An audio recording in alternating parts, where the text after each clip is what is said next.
ایک ہوتا ہے جب انسان تعلیم حاصل کرتا ہے، پڑھتا ہے، سمجھ آ جاتی ہے بات کی، سمجھتا مجھے یاد آ گیا. ایک امتحان میں جب سوال ہوتا ہے تو پھر پتہ لگتا ہے کچھ یاد نہیں رہا. تو دونوں طرف کا رستہ سوچ سوچ کر بار بار آزمانا چاہیے. یعنی دوا سے بیماریاں تو پتہ لگ جائیں گی، بیماریوں سے دوا پتہ لگے گی کہ نہیں. اور اگر پتہ کرنا ہے تو کون کون سی تفریقی علامتیں ہیں ان پر عبور، اور جو غیر معمولی بعض ادائیں بعض بیماریوں میں ہیں ان پر عبور. اس طرح آپ کو امکان ہے کہ کچھ سدھ بدھ کے ساتھ ہومیوپیتھی کی توفیق ملے گی، ورنہ تو پھر کنفیوژن ہے. اور ریپرٹری کے ذریعے دیکھ کر بعض دفعہ فائدہ ہوتا ہے، لیکن اکثر تو ریپرٹری ہر علامت کی دفعہ آپ کو 15-20 دوائیاں اور بتاتی ہے، اور دوسری علامت پہ پھر 15-20 اور دوائیں، پھر تیسری علامت پہ 15-20 اور دوائیں، ان میں سے بعض اکٹھی بعض الگ الگ، اور آخر پر جب لسٹ 50-100 تک پہنچ جائے پھر یہ معلوم کرنا کہ اصل ہے کیا. یہ بہت مشکل کام ہے، کلینکل ہے اصل سب سے زیادہ تجربہ. ایسی علامت جو آپ کو ایک دفعہ صحیح مرض کی تشخیص کی طرف لے جائے اور دوائی کے ساتھ اس کو جوڑ لیں، وہ جب بار بار سامنے آتی ہے تو آپ کو پورا اطمینان ہو جاتا ہے کہ اس موقع پر یہ دوا مفید رہے گی. ورنہ سب کوششیں اور دماغ میں کنفیوژن پیدا کرنے والی باتیں ہیں. اسٹیفیسیگریا کی پہچان بنیادی وہی ہے، مزاج سے پکڑی جائے گی. ایسا مریض جو حساس ہو، اس کو غصہ آتا ہو تو شرافت کی وجہ سے بولے نہ اور دبتا رہے، اور ایک دم اس کا غصہ پھٹتا ہے اعصاب کے اوپر، اور بیماریاں، جسمانی بیماریاں غصے کی علامتیں بن جاتی ہیں. اور اس میں ایک خاص علامت وہی مزاج کی ہے، بہت تیزی ہے، طاقت سے بہت نظر آنے والی بیماری سے بہت بڑھ کر اس میں بے چینی اور تیزی پائی جاتی ہے، اور دیکھنے میں چھوٹی علامت ہے. ایسا مریض اگر اسٹیفیسیگریا دیں گے تو اس کی تمام علامتوں میں سکون آئے گا. اگر یہ نہیں دیں گے تو دوسری دواؤں سے بھی کچھ نہ کچھ فائدہ پہنچتا رہتا ہے، لیکن وہ مریض کا علاج نہیں ہے، بعض مرضوں کا علاج ہوگا. یہ اسٹیفیسیگریا کو اتنا سمجھنا کافی ہے. پھر اس میں چاہے بلیڈر کی تکلیف ہو، پیشاب کی، دوسری ٹیومرز، جو باتیں میں آپ کو بیان کر چکا ہوں وہ ساری ذہن میں رکھنی چاہیے. لیکن ایک بات اس کی میں آپ کو اس دن نہیں بتا سکتا یا نہیں، وہ بہت اہم ہے. بعض ڈاکٹرز نے بعض کمبینیشن بنائے ہوئے ہیں کہ ایک دوا استعمال کی جائے، اس کے بعد دوسری یہ عموماً کام آتی ہے، اور اس کے بعد تیسری پھر یہ کام آتی ہے. یہ کمبینیشنز بسا اوقات مفید ثابت ہوتے ہیں، اور عموماً رجحان ہے، وجہ معلوم ہے کہ کیوں یہ دوا دوسری دوا میں کی علامتوں میں داخل ہو جائے گی. اور لیکن ان کو عدلنا بدلنا، ان کی ترتیب بدلنا ٹھیک نہیں ہوتا، کیونکہ جب ایک دوا کسی دوسری دوا کی علامتوں میں داخل ہو رہی ہے تو اس کا مطلب ہے کہ قانونی طور پر کوئی وجوہات ہیں. اس دوا نے اپنا اثر دکھایا اور ایک اور دوا کی علامتوں میں بیمار کو دھکیلا ہے. تو اگر آپ اس کے بعد جو آنی چاہیے دوا وہ استعمال کرنے کے بجائے اس کو پھر دوبارہ واپس کریں تو اس سے مرض کی علامتیں بگڑ جائیں گی، کنفیوژن پیدا ہو جائے گا، آپس میں ٹکراؤ پیدا ہو جائے گا، اور بعض جگہ تو خطرناک بعض دفعہ نتیجے نکلتے ہیں. اسی لیے ان کے متعلق واضح طور پر ایک خطرے کا الارم بجایا جاتا ہے ہمیشہ. سلفر کے بعد کلکیریا کارب، یہ بہت ایک طبی جوڑ ہے. لمبا عرصہ سلفر کھلائیں تو سلفر کی علامتیں کلکیریا میں تبدیل ہو جائیں گی، لیکن بیمار ٹھیک نہیں ہوگا. کلکیریا کچھ دیر کھلائیں گے تو لائکوپوڈیم میں تبدیل ہوں گی، اور لائکوپوڈیم میں تبدیل ہونے کے بعد اگر مرض باقی رہے تو دوبارہ سلفر کی ضرورت پیش آئے گی. لائکوپوڈیم سلفر میں دھکیلتا ہے مرض کو، اس کے بعد پھر کلکیریا کا عرب.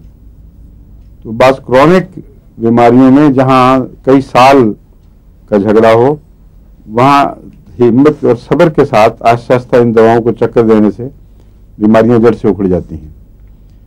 لیکن سلفر کے بعد کلکیریا تو جائز ہے، کلکیریا کے بعد اگر سلفر دے دی تو وہ خطرناک ہے، اس لیے کسی قیمت پر اس کو نہیں دینا. اب سلیشیا کے متعلق بھی آپ کو میں نے بتایا تھا، مرکری کے ساتھ اس کا اختلاف ہے، لیکن اگر بیچ میں ہیپر سلف ڈال دیں تو پھر جھگڑا ختم ہو جاتا ہے. سلیشیا دی ہے، آپ کو خیال آیا کہ اصل میں یہ مرکری کا کیس تھا، تو آپ سلیشیا کے بعد مرکری نہ دیں، ہیپر سلف دیں. وہ سلیشیا کے کچھ اثرات کو قائم رکھے گا، کچھ غلط اثرات کو مٹائے گا اور مرکری میں لے جائے گا کیس کو. اس اسٹیفیسیگریا کا بھی ایک کمبینیشن ہے، وہ ہے کاسٹیکم، کولوسنتھ اور اسٹیفیسیگریا.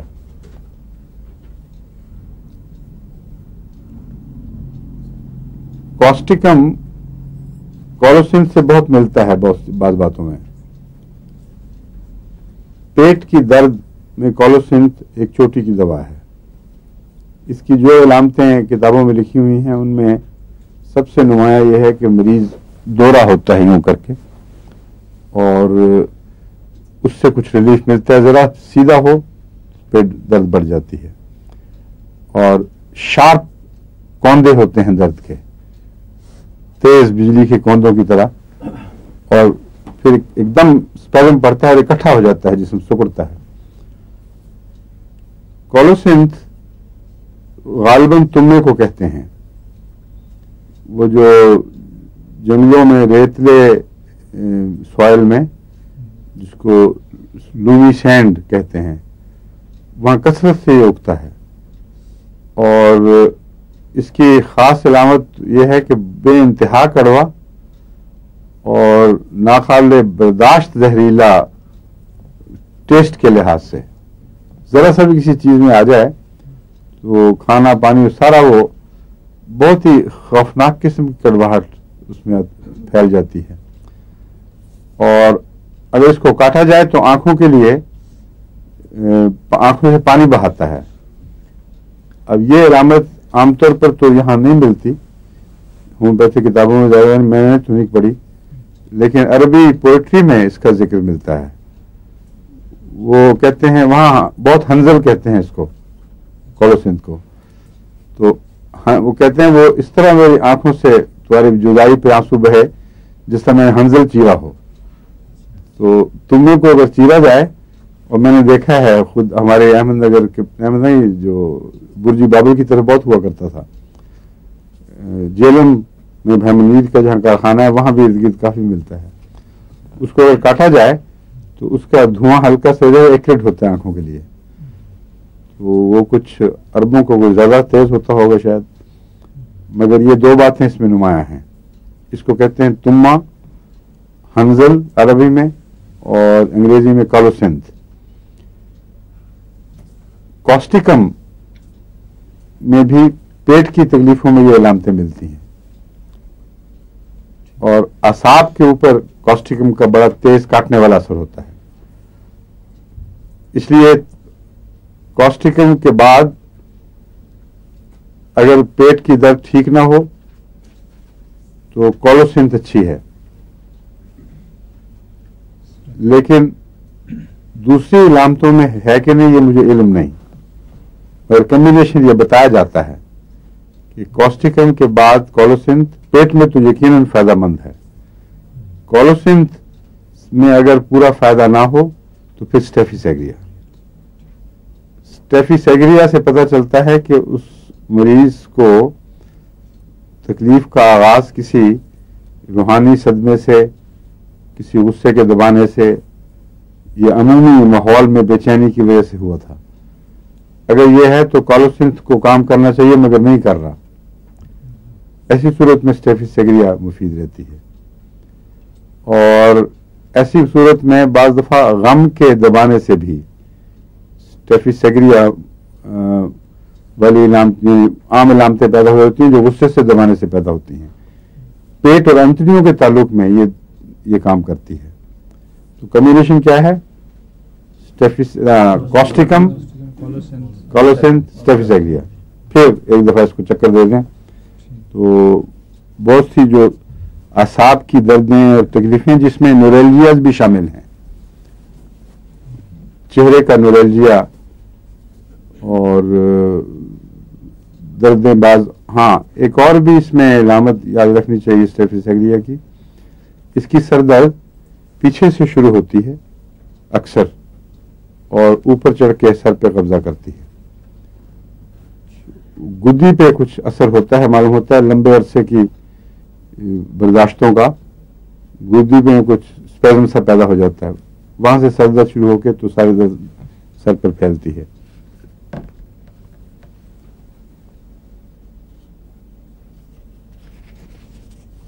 انلارج پروسٹیٹ کو بھی میں نے بتایا تھا نا، بتایا تھا آپ کو کل. ہاں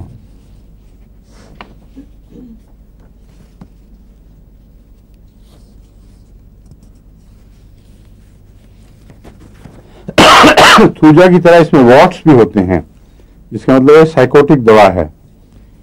لیکن ڈرائی سینسٹیو واٹس جو ہیں وہ اسٹیفیسیگریا کی علامت ہیں، اور تھوجا میں نرم بھیگے بھیگے سے واٹس ہوتے ہیں. خشک اور ڈرائی ہوں اور غصے والے ہوں تو وہ اسٹیفیسیگریا کی علامت ہے.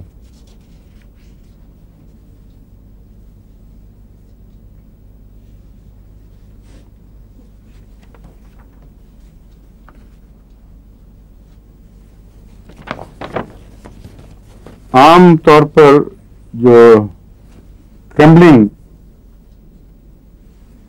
لفظ کہتے ہیں، جیسے ٹرمبلنگ، وہ جسم میں یوں لرزے سے نظر آ جاتی ہے. لیکن ایک ہوتی ہے اندرونی ٹرمبلنگ. اس میں مریض کہتا ہے کہ مجھے اندر کپکپاہٹ محسوس ہو رہی ہے، میرا جسم اندر سے لرز رہا ہے، لیکن دیکھنے میں ہاتھ یوں ہلتا نہیں ہے. جو اندرونی لرزش ہے اس میں اسٹیفیسیگریا مفید ہے، اور جلسیمیم بھی.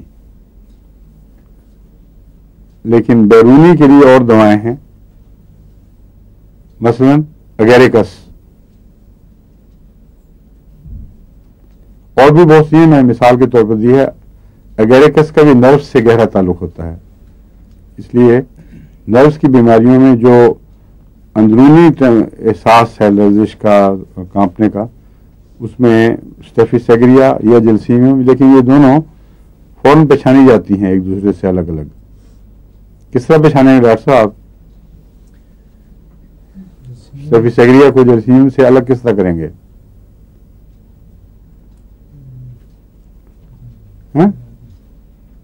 یہ بتائیے صاحبان. اور اسٹیفیسیگریا کا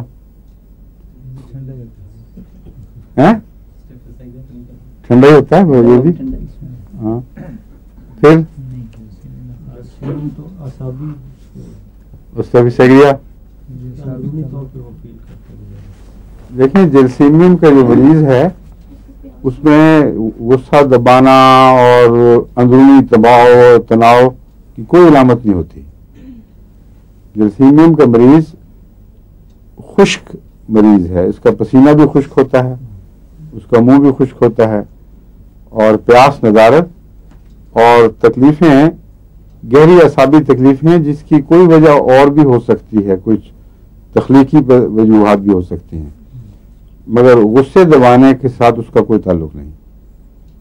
اور اس کی علامتیں عام طور پر روزمرہ اس طرح پہچانی جاتی ہیں کہ کھانے پینے میں ذرا تاخیر ہو جائے، وقت بدل جائیں، سونے جانے کے وقت بدل جائیں تو جلسیمیم کی تکلیفیں شروع ہو جاتی ہیں.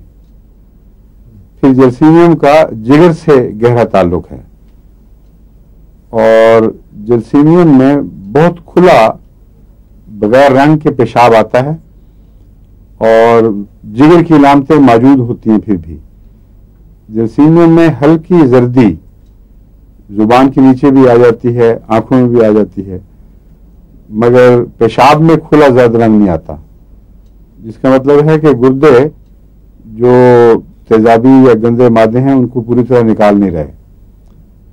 اور بعض دفعہ سپریس ہو جاتا ہے پیشاب. اگر سپریس پیشاب ہو تو جلسین دیا جائے تو کھلا پیشاب بہت زیادہ آئے گا، جس کا مطلب ہے جسم سے وہ دباؤ نکل رہا ہے. لیکن اگر کھلا صاف پیشاب آ رہا ہو اور علامتیں جلسیم کی ملیں تو جلسیم دینے کے بعد ضرور پیشاب گاڑھا اور زرد رنگ کا ہوتا ہے، اور اس وقت پتہ چلتا ہے کہ جلسیم نے کام شروع کر دیا ہے. یہ میں نے بارہا استعمال کر کے دیکھا ان دونوں باتوں کو، فرق کو. لکھا یہ ہے کہ کوپیس لارج واٹری یورین، لیکن وہ جو کوپیس لارج واٹری یورین ہے اس میں اگر آپ جلسین دیں گے تو کچھ عرصے کے بعد اس کا رنگ بدلے گا، وہ کم ہوگا اور جسم میں سے کچھ زہریلے مادے نکالنے لگ جائے گا. اور یا پھر اس کو دینے کے بعد کوپیس آتا ہے. پہلے خشکی ہے، یہ کمی ہے، جلسین کام کرے گی تو پھر کوپیس یورین بعد میں آنا شروع ہوتا ہے. اور یہ اسٹیفس ایگریا اس کے ساتھ یہ علامتیں نہیں ملتی، بالکل الگ ہی کوئی مضمون ہے اسٹیفس ایگریا کا.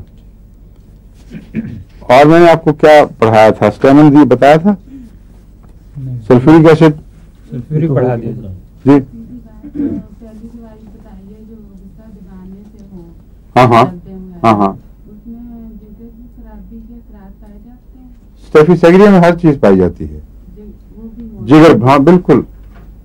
یہ جو غصہ دبانا ہے اس کا تمام جسم کے غدودوں سے تعلق ہوتا ہے.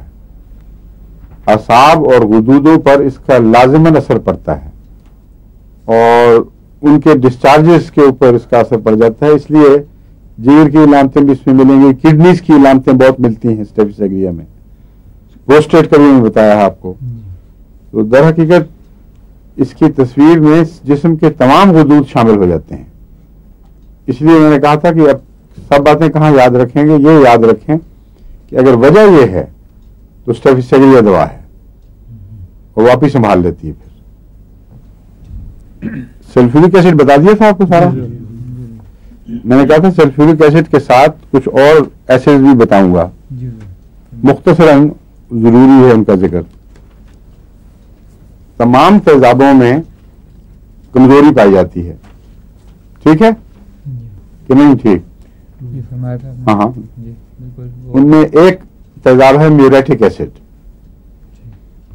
یہ غالباً ہائیڈروکلورک ایسڈ کا نام ہی ہے میوریٹک ایسڈ، کیونکہ میور کلورائڈ کو کلورین کو کہتے ہیں.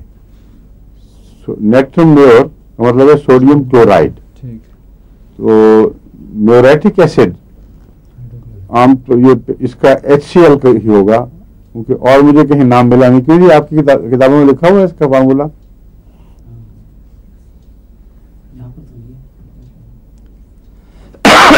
HCl کامن تیزاب ہے جو ہمارے جسم کے نظام ہضم سے بہت گہرا تعلق رکھتا ہے، روزمرہ نکلتا ہے. لیکن میوریٹک ایسڈ کی جو تصویر ہومیوپیتھس نے کھینچی ہوئی ہے وہ ایسی ہے کہ جب تک کوئی موت کا مریض دکھائی نہ دے میوریٹک ایسڈ یاد ہی نہیں آتا کسی کو. اور میوریٹک ایسڈ کی ایسی خوفناک تصویر کھینچی ہوئی ہے کہ ایسا مریض جس اعصاب یعنی عضلات مکمل جواب دے جائیں، اس کا سر بستر سے ڈھلک جائے اور جبڑے کھل کے نیچے لگ جائیں اور موت میں چند سانس باقی رہتے ہوں اور کسی قیمت میں بھی اس میں کوئی جان نہ پڑے. اس کو کہتے ہیں یہ میوریٹک ایسڈ کا کیس ہے. اور عام طور پر ہم پہ سوچتے نہیں کہ میوریٹک ایسڈ روزمرہ کا HCl ہی ہے، اور ہر روز ہمیں اس سے واسطہ پڑتا ہے، ہر روز اس کی زیادتی بھی ہوتی ہے، کمی بھی ہوتی ہے. میوریٹک ایسڈ کا وہ کیس جو ہے یہ تو بہت بعد کی بات ہے. عام طور پر جب بھی معدے میں تیزابیت بڑھتی ہے تو اس میں اس بات کا امکان ہے کہ میوریٹک ایسڈ کے زیادہ ہونے کی وجہ سے تیزابیت محسوس ہوتی ہے، اور اس کے بالکل برعکس کا بھی امکان ہے.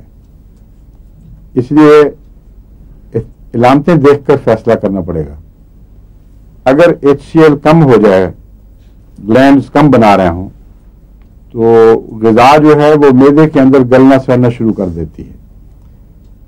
جب وہ گلتی سڑتی ہے تو فالس ایسڈ بناتی ہے.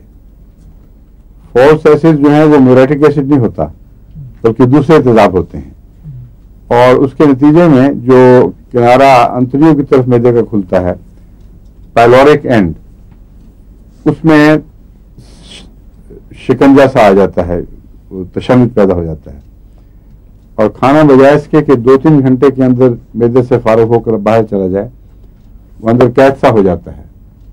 اس سے پیٹ میں ہوائیں بھی پیدا ہوتی ہیں، تیزابیت بہت ہوتی ہے، اور اس کی تمام علامتیں. روزمرہ کی تیزابیت کمزوری نہیں پیدا کرتی، تیزابیت کی کمزوری اچانک آتی ہے. یہ اچھی طرح یاد رکھنا چاہیے. تیزاب جسم میں ہے، بے شک بہت ایکٹیو رہے گا آدمی، ہر وقت کھیلے گا، کھلاڑیوں کو بھی بڑا تیزاب ہوتا ہے، لیکن تیزابیت غالب آتی ہے اچانک، اور جب آ جائے تو تمام جسم کی انرجی سیپ کر جاتی ہے. بس میوریٹک ایسڈ میں آپ اس کا انتظار نہ کریں کہ کوئی مرنے کے کنارے پہ پہنچا ہو تو آپ میوریٹک ایسڈ دیں. جہاں یہ ایسی علامتیں دکھائی دیں کہ نظام ہضم میں آغاز میں آپ کو کلورک ایسڈ کی کمی کی علامتیں مل رہی ہیں HCl کی، تو یہ دینے سے وہ رفتہ رفتہ وہ ٹھیک ہو جائے گا. یا زیادتی کی علامتیں مل رہی ہیں. یہ عجیب بات ہے کہ ہومیوپیتھک دونوں طرح اس طرح کام کرتی ہے. بعض دفعہ کمی ہوتی ہے، لیکن جب ہومیوپیتھک ڈوز میں دیں تو کمی کا احساس ہو جاتا ہے جسم کو، اور وہ ٹھیک بنانے لگ جاتا ہے. بعض دفعہ اضافے کا خطرہ، اضافہ ہو تو ہومیوپیتھک دوا خطرے کا الارم بجاتی ہے کہ بہت زیادہ ہو گیا ہے. یہ آپ نے اپنے دماغ سے نہیں کرنا، جسم نے خود بخود کرنا ہے. تو میوریٹک ایسڈ کا استعمال رکھیں، لیکن اس کا باقی تیزابوں سے فرق پہچان بہت ضروری ہے. میوریٹک ایسڈ کا دماغ پر کوئی بد اثر نہیں ہوتا.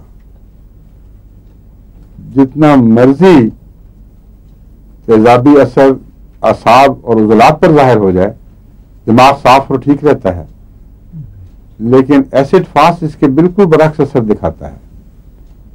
فاسفورک ایسڈ پہلے دماغ کو مارتا ہے، اور مریض کو محسوس ہوتا ہے مجھ سے سوچا نہیں جا رہا، مجھے کوئی سوال آپ کریں تو اس کو جواب نہیں اس کو پورا آتا، رفتہ رفتہ دماغی قوت فیل ہو رہی ہے، اور بھولنے بہت لگ گیا ہے. اس قسم کی علامتیں اگر ہوں تو وہ کچھ عرصہ ٹھہرنے کے بعد رفتہ رفتہ عضلاتی کمزوریوں میں تبدیل ہوتی ہیں. اور ایسڈ فاس کا مریض، یعنی فاسفورک ایسڈ کا مریض مسلز کا مریض بننے میں بہت وقت لیتا ہے، اور اگر آپ نے اس کو مسل کا مریض بننے دیا اور دماغ اس کا ٹھیک نہ کیا اس دوا سے، تو پھر مسلز تک پہنچتے پہنچتے آپ کے ہاتھ سے مریض ہی نکل جائے گا. بہت انتہائی حالت پیدا ہو جاتی ہے.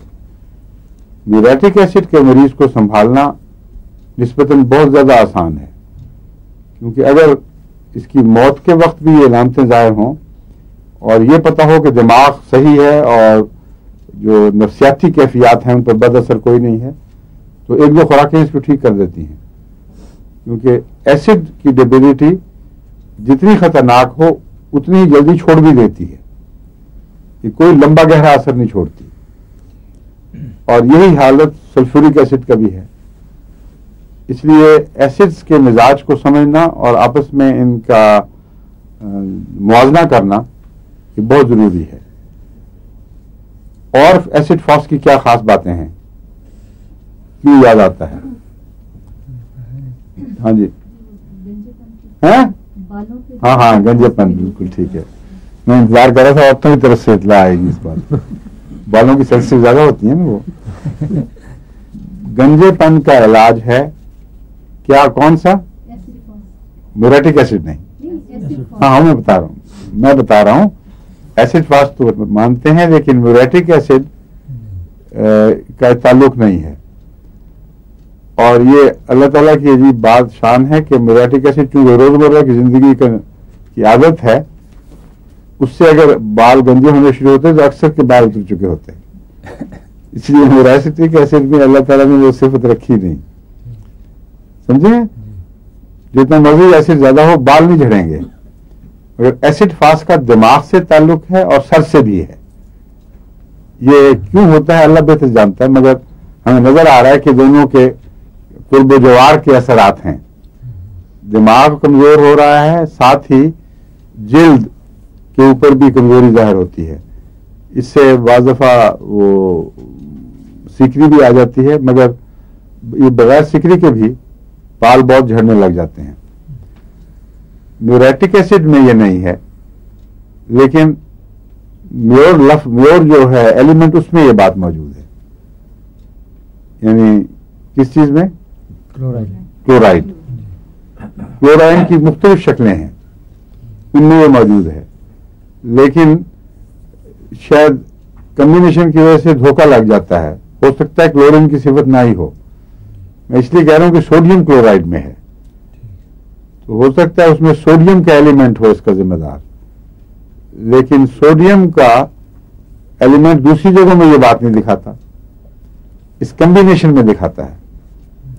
نیٹرم میور سوڈیم کلورائڈ، اس کا بالوں سے بہت تعلق ہے اور میوریٹک ایسڈ کا نہیں ہے. سمجھ گئے؟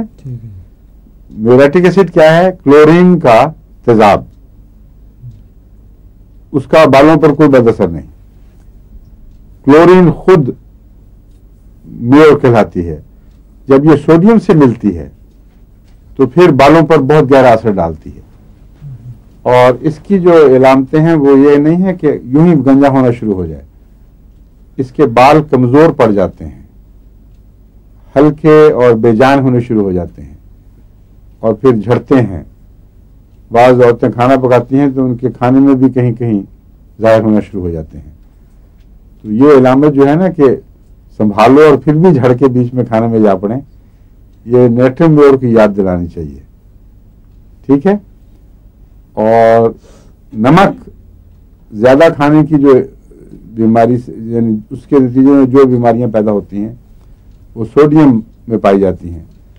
اور زیادہ نمک کھانے والوں کے بال پتلے ہو جاتے ہیں، بعض دفعہ اتنے کمزور ہو جاتے ہیں کہ بالوں کے کنارے پھٹ جاتے ہیں. یہ خاص علامت ہے. ایسڈ فاس میں یہ ایسی چیزیں نہیں ہیں، مگر بالوں پر گہرا اثر ڈالتی ہے. بس اگر دماغی علامتیں بھی ہوں ایسڈ فاس والی اور بال بھی جھڑ رہے ہوں تو پھر یہ بالوں کی دوا ہے، ورنہ بال جھڑنے کی بہت دوائیں ہیں. خالی ایسڈ فاس دیتے رہیں کوئی فرق نہیں پڑے گا. ایسڈ فاس کا دوسرا اثر ذیابیطس پر ہے.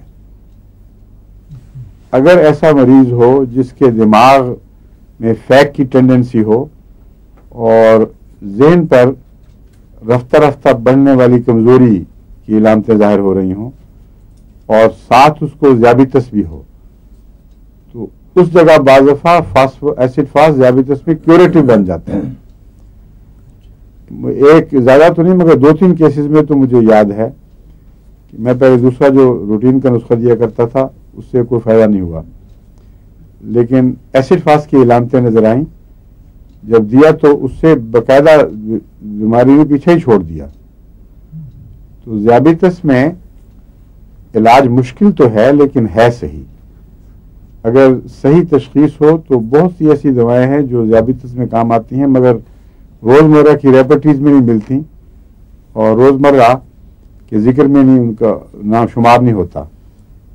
مگر بیماری ایسی ہے جو شفایاب ہو، جس سے شفا ہو سکتی ہے، جس بیماری سے نجات مل سکتی ہے، شفا ہو سکتی ہے. مشکل صرف یہ ہے کہ اس بیماری کو صرف پینکریاس کی بیماری سمجھا گیا ہے، حالانکہ پینکریاس کی بیماری صرف نہیں، ایک تو پینکریاس کی بیماری کی بھی بہت سی قسمیں ہیں. شوگر جسم میں انسولین موجود بھی ہو تب بھی لوگوں کو ڈائبٹیز ہو جاتی ہے. اور بعض دفعہ بیماری کی قسم یہ ہوتی ہے کہ وہ انسولین جذب نہیں ہوتی خلیوں میں، اور جو اس کو کام دکھانا ہے وہ نہیں دکھاتی، اس کے خلاف رد عمل پیدا ہو جاتا ہے. اور یہ جو کیا کہتے ہیں اس کو، auto immune system, auto immune system بہت حد تک ذیابیطس کا ذمہ دار ہو جاتا ہے. اگر وہ غم کا اثر ہو، اس میں آہستہ آہستہ بریک ڈاؤن ہوا ہو، ایسڈ فاس چوٹی کی دوا ہے. اس کا یہ میں نہیں جانتا کہ اثر پینکریاس پہ کیا ہوتا ہے، لیکن اگر اس قسم کی ذیابیطس ہو تو اس میں بہت مفید ہے.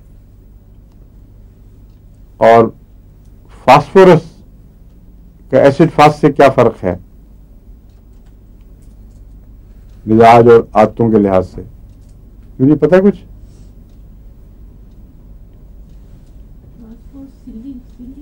کس کے لیے؟ ایک اور بات یاد رکھیں، یہ جتنے تیزاب ہیں یہ خون پر اثر ڈالتے ہیں، اور اگر ان کا صحیح وقت پر علاج نہ ہو تو بلڈ کو بریک ڈاؤن کر دیتے ہیں، اور اس صورت میں پھر بیماری کا کنٹرول مشکل ہو جاتا ہے. لیکن خوبی ان میں یہ ہے کہ پہلے اپنی موجودگی کا احساس اعصاب کے ذریعے دلا دیتے ہیں. تمام ایسڈز کو نروز محسوس کرتی ہیں، اور ان کا جو رد عمل ہے وہ آپ کو وقت کے اوپر وارننگ دے دیتا ہے. اگر زیادہ دیر آپ نے توجہ نہ دی اور ایسڈ کا کوئی کیس ہوا جس سے علاج ہونا چاہیے تو پھر یہ خون کے اندر گہرے اثرات کرتا ہے. ایسڈ فاس بھی بلڈ بریک ڈاؤن کر دیتا ہے، اور فاسفورس جو ہے وہ اس کی نسبت بہت زیادہ گہرا اور مختلف حصوں پر اثر کرنے والا ہے. ایسڈ فاس میں نے بتایا نا، کھٹاس سے جو چیزیں پیدا ہوتی ہیں، سر کی جلد ہوئی، دماغ کا کنفیوژن ہوا، بلڈ کا بعض ایسی بیماریاں جیسے ٹائیفائڈ کی لو سٹیٹ کی بیماریاں ہوتی ہیں، ان میں بھی ایسڈ فاس کام آ جاتا ہے، ذیابیطس میں کام آ جاتا ہے. لیکن فاسفورس بہت گہرا ہے. فاسفورس تو زندگی کی سب سے خطرناک گہری بیماریوں سے تعلق رکھنے والی دوا ہے، جس میں کینسر کئی قسم کے شامل ہیں. ان میں بعض اور ایسی بیماریاں ہیں جن کا نام آپ کینسر نہ بھی رکھیں لیکن وہ بہت گہرا اتر جاتی ہیں زندگی میں. فاسفورس کا ایک استعمال بہت اہم ہے جس کو کم کیا گیا ہے، اور اگر کارڈیالوجسٹ فاسفورس پر نظر رکھیں تو بعض ایسے دل کے مریض جو عام حالات میں شفا نہیں پا سکتے، ان کے علاج میں کوئی ایسی دوائی نہیں ہے، فاسفورس میں وہ شفا پا جاتے ہیں اللہ کے فضل سے. فاسفورس کا مجھے یاد نہیں میں نے آپ سے ذکر کیا تھا کہ نہیں، لیکن ایسڈ فاس کا ذکر میں مجھے اب یاد آ رہا ہے. فاسفورس کی علامت یہ ہے کہ دل بڑھ جاتا ہے، اور دل کے جو عضلات ہیں ان میں کمزوری واقع ہو جاتی ہے، اور اس کے نتیجے میں ایک علامت تو یہ ہے کہ بائیں کروٹ آدمی نہیں لیٹ سکتا، دائیں کروٹ نسبتاً سکون ملتا ہے، اور تھوڑی سی حرکت سے یا ایکسائٹمنٹ سے پیلپیٹیشن بہت ہو جاتی ہے. ایک پیلپیٹیشن ہوتی ہے جس کا تعلق جسمانی حرکت سے ہے، ایک پیلپیٹیشن ہے جس کا تعلق ذہن کی ایکسائٹمنٹ سے ہے. بعض مریضوں میں دونوں دکھائی دیں گی، لیکن بعض مریض ایسے ہیں دل کے جب تک جسمانی حرکت نہ ہو پیلپیٹیشن نہیں ہوتی، آرام سے پڑے رہے تو ٹھیک ہے. سورائنم ان میں سے ہے. سورائنم کا بھی دل سے گہرا تعلق ہے، لیکن سورائنم کی جو بیماری ہے اس کا جسمانی حرکت سے تعلق ہے، اور آرام کرے آدمی تو تھوڑی دیر میں ریلیکس ہو کے ٹھیک ہو جاتا ہے. فاسفورس کا تعلق مینٹل ایکسائٹمنٹ سے ہے. اس لیے بعض دفعہ ایسے مریض اور مریضہ کو ڈاکٹر ایڈوائز کرتے ہیں کہ تم اپنے تعلقات، ازدواجی تعلقات بھی منقطع کر لو، کیونکہ اس کی بھی برداشت نہیں، کوئی ایکسائٹمنٹ ہو وہ دل پر برا اثر ڈالتی ہے، اور دل واقعتاً پھیلا ہوا بھی ہوتا ہے، مسل اس کے ریلیکس ہو کے بڑے ہو جاتے ہیں، اور فاسفورس اللہ کے فضل سے اس کو ٹھیک کر لیتا ہے. یعنی کوئی فرضی بات نہیں، حقیقی بات ہے. ایسے مریض کو آپ فاسفورس پہ رکھیں، چند مہینے کے اندر اندر اس کی کیا پلٹ جاتی ہے.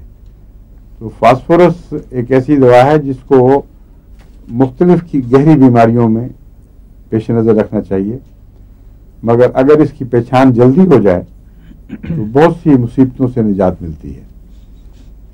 فاسفورس کا ایک کیس ہے جس کا نزلے سے اور لنگ سے تعلق ہے. ایک ایسا مریض جس کو کسی دوسری دوا سے فائدہ نہیں ہوتا تھا دمے میں، فاسفورس سے اللہ کے فضل سے اس کو غیر معمولی شفا ہوگی. بعد میں اگر ہوئے حملے تو بہت کم, لیکن کار پلٹ گئی اس کی خاص علامتیں یہ ہیں کہ فاسفورس میں نزلہ ایک تو نسبتاً زیادہ لمبا چلتا ہے, مگر پتلا پانی گرتا ہے, کبھی خشک کبھی پتلا پانی, کبھی خشک کبھی پتلا پانی, اور چھاتی کے اوپر بیٹھتا ہے. یہ پھر ہر وہ نزلہ جو چھاتی پر بیٹھے وہ ضروری نہیں کہ فاسفورس ہو, لیکن فاسفورس اس کے گاہکوں میں سے ایک نمایاں گاہک ہے, اس کو نظر انداز نہیں کرنا چاہیے. چھاتی کنجسٹ کرتی ہے, اور اس کے بعد اگر دمے کے حملے شروع ہو جائیں تو فاسفورس مستقل علاج کے طور پر بھی مفید ہے, اور ایسے مریض کو نزلہ ہوتے ہی پہلی خوراک فاسفورس کی کھانی چاہیے, اور وہ اللہ کے فضل سے پھر وہ ایبارٹ ہو جاتا ہے, وہ آگے نہیں بڑھتا. تو دموی کیفیات میں بھی فاسفورس بہت مفید ہے, اور یہی دوا سلک میں بھی بہت مفید ہے, لیکن ابتدائی سٹیجز پر 30 یا 200 سے اوپر نہیں جانا چاہیے اس میں, کیونکہ فاسفورس بہت ہی طاقتور دوا ہے. اگر سلک کا مریض زیادہ اونچا ہو چکا ہو, اپنی بیماری میں آگے بڑھ گیا ہو, اس کو آپ فاسفورس دے دیں اور واقعتاً وہ فاسفورس کا کیس ہو, تو اگر تو 30 میں دیا ہے یا 200 تک بھی برداشت ہو سکتا ہے. علامتیں ظاہر ہوں گی, کہ تھوڑا سا رد عمل, پھر آرام, رفتہ رفتہ وہ آرام کی طرف چل پڑے گا. لیکن اگر وہ مرض بڑھ چکا ہو اور آخری علامتیں ظاہر ہو رہی ہوں بیماری کی, مثلا روزانہ شام کو بخار چل رہا ہے, رات 12-1 بجے تک وہ زور مارتا ہے, پھر رفتہ رفتہ بار بار کے ٹھنڈے پسینوں سے صبح کے وقت ٹوٹتا تو ہے لیکن پورا ٹوٹتا بھی نہیں, یعنی انٹرمیٹنٹ نہیں ہوتا بلکہ ریمیٹنٹ بن جاتا ہے, نیچے آیا پھر اوپر چلا گیا. ایسی صورت میں اگر آپ نے فاسفورس دیا اور وہ فاسفورس کا کیس ہوا تو بعید نہیں کہ چند دن کے اندر اندر مریض مر جائے, اور تیزی کے ساتھ بخار اس پہ قبضہ کر جائے. لیکن اگر بخار ایسا ہو جب پتہ لگ چکا ہو کہ مریض ہاتھ سے نکل گیا ہے اور محض عذاب میں مبتلا ہے, تو فاسفورس کی ایک اونچی طاقت ویسے ہی کام کرتی ہے جیسے بعض امراض میں آرسنک کام کرتی ہے, اور مریض کی زندگی تو نہیں بچ سکتی مگر بہت بہتر حال میں جان دیتا ہے. ورنہ سیل کے آخری جو گھنٹے ہوتے ہیں بڑی تکلیف دہ ہوتے ہیں. ایسی صورت میں فاسفورس دینے سے گریز نہیں کرنا چاہیے, اور بعض دفعہ وہ اس سے کچھ عرصے کے لیے بچا کر بیماری کو بہتر حالت میں لمبا کرتا ہے. ایک تو ہے بیماری کو لمبا کر کے گھسیٹنا مردہ, وہ اس کے لیے تو کوئی جواز نہیں ہے. ایک یہ ہے بیماری نرم پڑ جائے اور زندگی آسان ہو جائے اور پھر کچھ دن اور مل جائیں, اس کا کوئی حرج نہیں. ایسی صورت میں فاسفورس اونچی طاقت دینا مناسب ہے, لیکن احتیاط بہرحال لازم ہے. فاسفورس 30 طاقت سے شروع کرنی چاہیے, 200 طاقت کے اندر اندر آپ تجربے کر لیں. اوپر اگر جانا ہے تو اس کے لیے بہت زیادہ مہارت کی اور تجربے کی ضرورت ہے, ٹھیک ہے. لیکن اگر لنگز کی بیماری نہ ہو خطرناک, تو کینسر میں بعض دفعہ فاسفورس اونچا دینا لازمی ہے, اور اس سے کوئی خطرہ نہیں ہے. یہی وہ عمل کینسر میں نہیں دکھاتا جو لنگز میں دکھاتا ہے. لنگز میں اس کے سل کے پھوڑے بہت زیادہ بھیانک شکل اختیار کر چکے ہوتے ہیں, ان میں یہ بہت خطرناک ہے. ایسی صورت میں پیلیٹیوز کو کیا ہیں جو نسبتاً مریض کی زندگی آسان کر دیں, ان میں اسٹینم بہت اچھا پیلیٹیو ہے.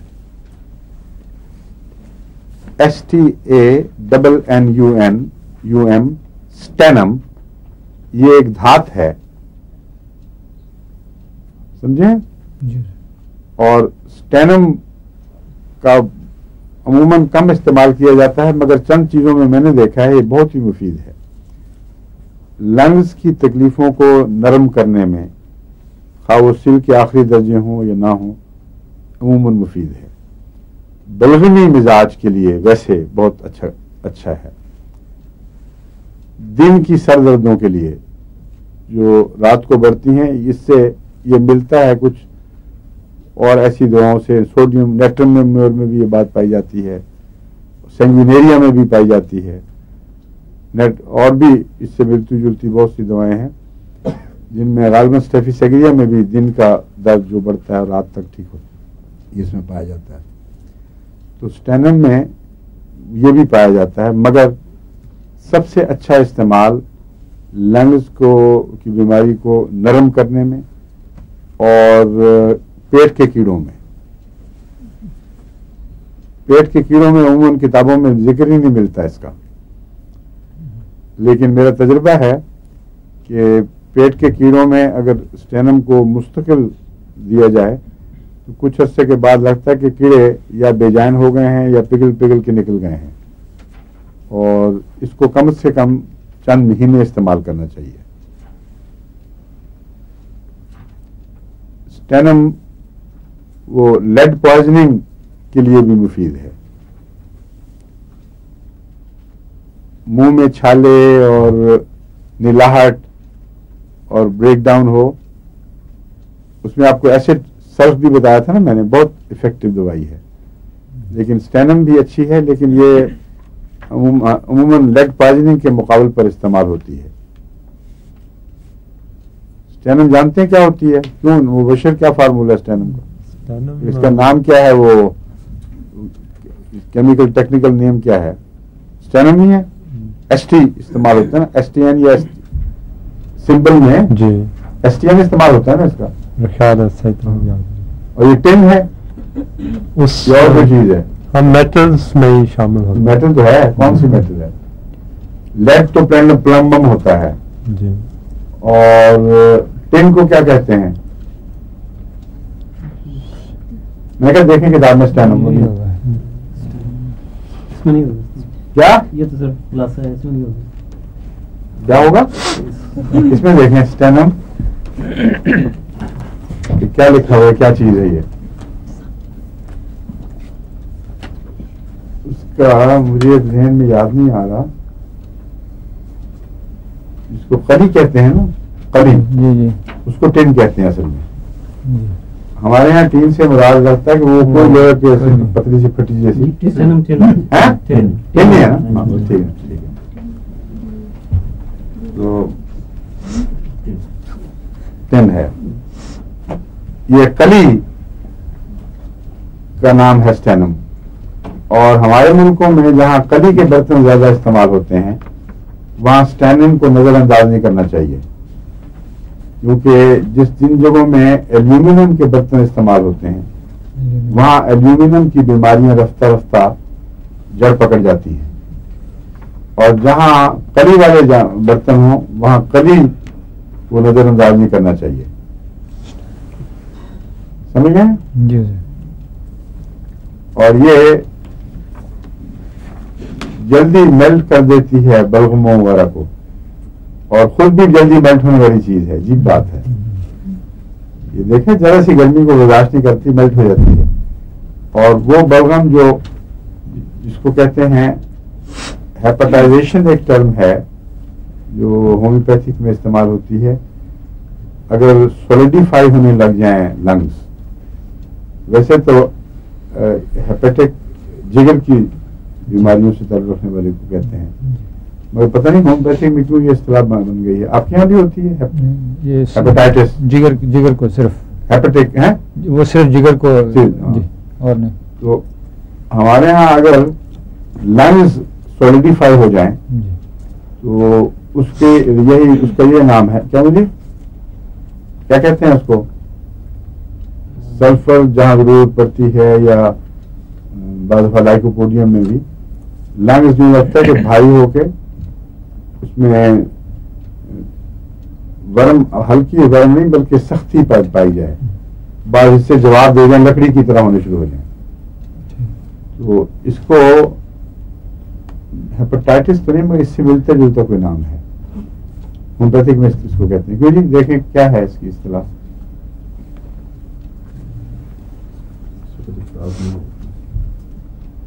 مگر دیکھ کے بتائیں گے. ہاں دیکھ کے میں بتا دوں گا ان شاء اللہ. یہ دفعہ میں دیکھ کے بتاؤں گا آپ کو.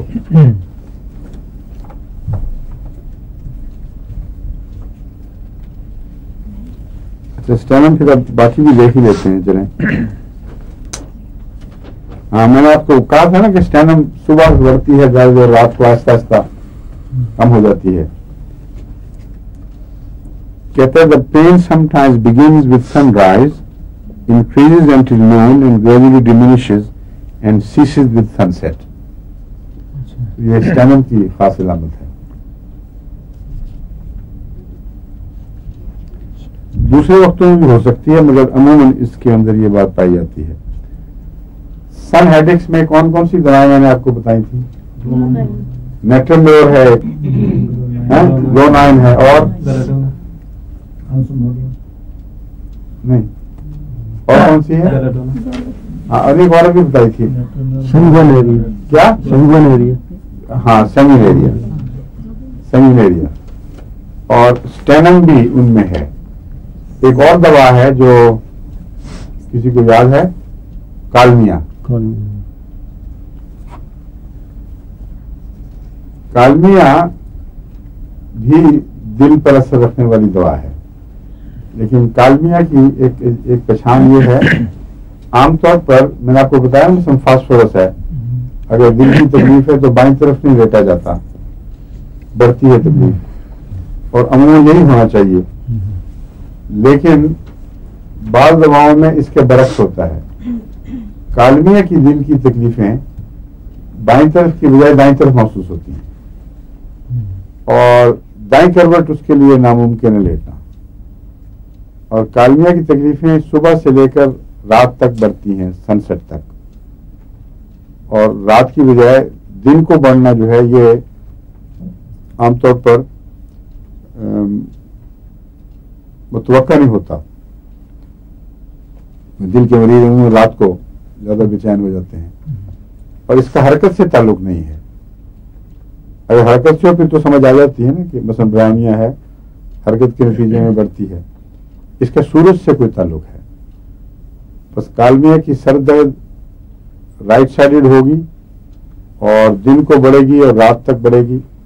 ایک اور دوا بھی ہے اس میں رائٹ سائڈڈ درد کے بڑھنے میں, نہیں, سلیشیا, میکفاس, سلیشیا, کالمیا, رائٹ سائڈڈ, اور آرسنک رائٹ سائڈڈ بھی ہو سکتی ہے. اسٹیفیسیگریا, سینگوینیریا میں لیفٹ سائڈڈ زیادہ ہوتا ہے, رائٹ سائڈ, ہاں رائٹ سائڈ. اس کے برعکس لیفٹ سائڈ اسپائجیریا ہے سینگوینیریا کے برعکس. لیکن سینگوینیریا میں خون کا رجحان زیادہ ہے, وہ پیلش اور کمزور نروس کے لیے نہیں ہے. اس میں کچھ تیزی اور جوش پایا جاتا ہے. یہ جو دوائیں ہیں میکفاس وغیرہ یہ ساری, یہ اعصاب کے ساتھ زیادہ تعلق رکھتی ہیں اور ان میں کوئی خون کی تیزی دکھائی نہیں دیتی. حضور یہ کہہ رہے تھے نا فارمولا ایس این ہے اس کا, S N, S N Steinem, ہاں سمبل فارمولا نہیں, جی جی سمبل. جی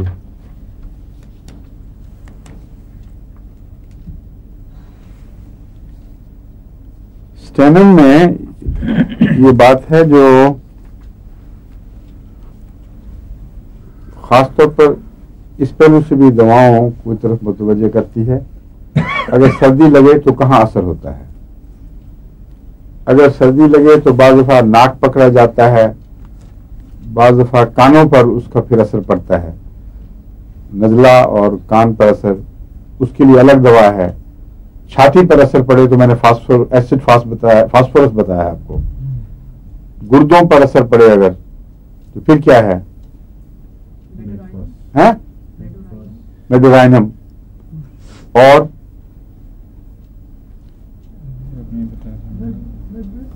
اسٹینم کا کس چیز پر اثر پڑتا ہے؟ اس کا نورالجیا ہو جاتا ہے. چھاتی پر نہیں, چھاتی میں تو اگر بیماری دوسری موجود ہے تو یہ اس کو ذرا نرم کر دیتی ہے. اسٹینم کا اعصاب پر حملہ ہوتا ہے, اور اسٹیفیسیگریا کا بھی اعصاب پر ہوتا ہے, تو یہ ملتی جلتی ہیں اس پہلو سے. اسٹیفیسیگریا کا گردے پر بھی اثر ہوتا ہے, کیونکہ وہ عموماً اعصاب جواب دیں تو کسی کمزور حصے پر زور ٹوٹ جاتا ہے.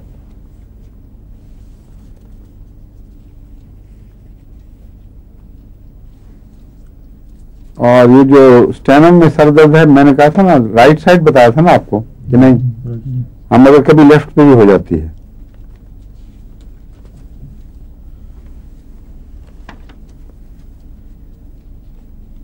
بعض دفعہ بولنے سے کمزوری کا ٹکلش کاف شروع ہو جاتی ہے, جیسے فاسفورس سے ہوتی ہے.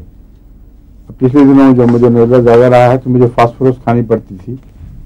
اگر بعض دقت ہو جائے تو فاسفورس کھانے سے کافی فرق پڑ جاتا تھا, اور جب تک مکمل شفا نہ ہو جائے فاسفورس کی ضرورت رہتی ہے. ابھی بھی میں آنے سے پہلے فاسفورس کی خوراک کھا کے آیا تھا تو کافی مجھے فرق لگ رہا ہے اس سے. لیکن اسٹینم میں چھاتی میں کمزوری ہوتی ہے, بولنے سے لگتا ہے اندر سے چھاتی جواب دے گئی ہے. یہ ٹپیکل اسٹینم کی علامت ہے. فاسفورس سے آہستہ آہستہ گلا بیٹھنا شروع ہو جاتا ہے, اور اگر استعمال نہیں کریں گے تو شام کو تو بالکل ہی آواز بیٹھ جاتی ہے. لیکن اسٹینم میں چھاتی پکڑی کیا جاتی ہے, کمزور ہو جاتی ہے, معلوم ہوتا ہے کہ اندر لنگز میں جان نہیں رہی.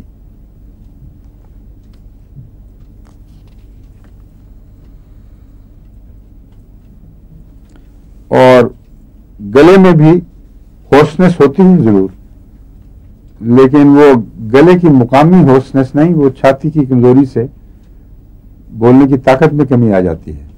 کئی ایسے مریض ہیں جن کو مستقل یہ بیماری بن جاتی ہے. یہ صرف عارضی بیماری نہیں ہے, وہ بولتے ہیں تو ہو کر کے بات کرتے ہیں, کیونکہ وہ ان کی چھاتی پر اسٹینم بیٹھ چکا ہے. تو ایسے لوگوں کو اسٹینم اونچی طاقت میں دینا چاہیے, اور صبر کے ساتھ لمبے عرصے میں ٹھیک کرنے کی کوشش کرنی چاہیے. ان کو چند خوراکیں اسٹینم کی فائدہ نہیں دیں گی, لیکن 200,000 اس کے لگ بھگ 15-20 دن میں ایک دفعہ چند مہینے استعمال کریں تو مریض کی کار پلٹ جاتی ہے, اس کے اندر انقلابی تبدیلیاں پیدا ہونی شروع ہو جاتی ہیں. تو وہ دوائیں جو لمبا اثر دکھانے والی ہوں یا لمبی بیماریاں پیچھے چھوڑ جائیں, ان کا علاج ہمیشہ آہستہ کرنا چاہیے, اونچی طاقت سے اور آہستہ. لیکن جو لنگز وغیرہ کی بیماریاں ہیں ان میں اونچی طاقت سے پرہیز ضروری ہے, کیونکہ وہاں رد عمل بعض دفعہ بہت زیادہ سخت ہو جاتا ہے. اور میں نے آپ کو آج کیا ٹوبرکلوزم بتا دیا آپ کو, فائٹولاکا, جی فائٹولاکا کی خاص باتیں کیا تھیں یاد ہیں آپ کو؟ بہت دلچسپ چیز ہے یہ. خاص باتیں بعض ایسی ہیں یاد رکھنی چاہیے آپ کو. کیا کیا ہیں؟ کیا گٹھلیوں کے لیے, ہاں چھاتیوں کے لیے, گٹھلیوں کے لیے عورتوں کی بہترین دوا سمجھی جاتی ہے. اور ناک کے کینسر کے لیے چند دوائیں ہیں صرف جن میں ذکر ہوتا ہے. اور موٹاپے کے لیے فائٹولاکا بیری اچھی ہے. فائٹولاکا عام جو ہے یہ اس کے متعلق غلط فہمی ہے بعض لوگوں میں کہ اس سے موٹا ہو گیا مریض, لیکن جن کیسز میں نے دیکھا ہے موٹاپے کی شکایت آئی ہے ان کے گلینڈز خراب تھے, ان کی چھاتی کے اندر گہری تکلیف تھی یا گلے کے گلینڈ کرونک خراب تھے, وہ گلینڈ ٹھیک ہوئے ہیں تو نارمل صحت ہوئی ہے, اس لیے اسے موٹاپا نہیں ہوتا. اس لیے پتلے آدمی کو اگر اس کے گلینڈز کا خطرہ ہو کہ اس کے گلینڈولر تکلیفیں ہیں, اس کو فائٹولاکا دینے سے جسم ٹھیک ہو جائے گا. اگر موٹاپے کی ٹینڈنسی ہے تو ہاں پھر کیا دیتے ہیں؟ فائٹولاکا بیری. بیری بہت اچھی ہے, لیکن فیوکس نہ دینا, کیونکہ فیوکس دل کو لے بیٹھتی ہے. یہ وقتی طور پر تماشا دکھانے کے لیے جو ہومیوپیتھ کہتے ہیں نا کہ دیکھو کتنی جلدی ٹھیک ہوا، وہ جتنی جلدی ٹھیک ہو اتنی جلدی مر بھی جاتا ہے بعض دفعہ، کیونکہ دل کو بعض دفعہ مستقل روگ لگا دیتی ہے فیوکس. شاذ کے طور پر ڈاکٹری نگرانی میں احتیاط کے ساتھ بے شک استعمال کریں جبکہ موٹاپا قابو نہ آ رہا ہو، ورنہ موٹاپے کی بہت ساری دوائیں ایسی ہیں جو کامیاب ہیں، اور ان میں گریفائٹس بھی ہے. اور کون کون سی دوائیں ہیں؟ کلکیریا کارب خاص قسم کا موٹاپا ہے، اور پیٹ بڑا ہوا، سر پہ پسینہ، سر بڑا ہوا اس پہ پسینہ زیادہ، ٹپکل کلکیریا کا پیشنٹ ہو، میدا بریک ڈاؤن ہو، ایسڈ زیادہ پیدا ہوتا ہو. لیکن اور دوائیں کون سی ہیں موٹاپے کی؟ جی پسٹیلا بھی ٹھیک ہے، مگر اب وقت ختم ہو گیا، پھر صحیح انشاءاللہ. ہاں جی فائٹومیتھوبیری کی چند ڈوسز لی ہیں تو ان کے چہرے پہ بہت دانے نکلنے لگے، حالانکہ وہ کہتی ہے کہ ٹین ایج میں بھی نہیں تھے کبھی نکلے. اچھی وہ شکر کرنے نکلا ہے. اس کا مطلب ہے کہ ان کے اندر انفیکشن کا مادہ موجود تھا، اور اندرونی طور پر وہی گلینڈز میں کوئی ایسی تکلیف ہوگی کوئی جس کی وجہ سے ان کے جسم میں جو میٹابولزم ہے وہ خراب ہوا ہوا تھا. جب میٹابولزم ٹھیک ہوگا تو ریڈ لیول نارمل ہوتے ہیں، اور اسکن کے اوپر ان ذرات کا جو پھوڑے بناتے ہیں ان کا باہر نکلنا اور پسٹولز بن جانا کوئی بعید بات نہیں، کوئی نقصان نہیں ہے. ٹھیک ہے، نہیں یہی لیں، اللہ کا کھاتے رہیں. اگر مہینہ بھر لینے کے باوجود بیماری بڑھتی رہے اور کم نہ ہو پھر سلیشیا کی ضرورت پیش آئے گی، وہ بھی 30 میں. ٹھیک ہے، اچھا السلام علیکم، خدا حافظ.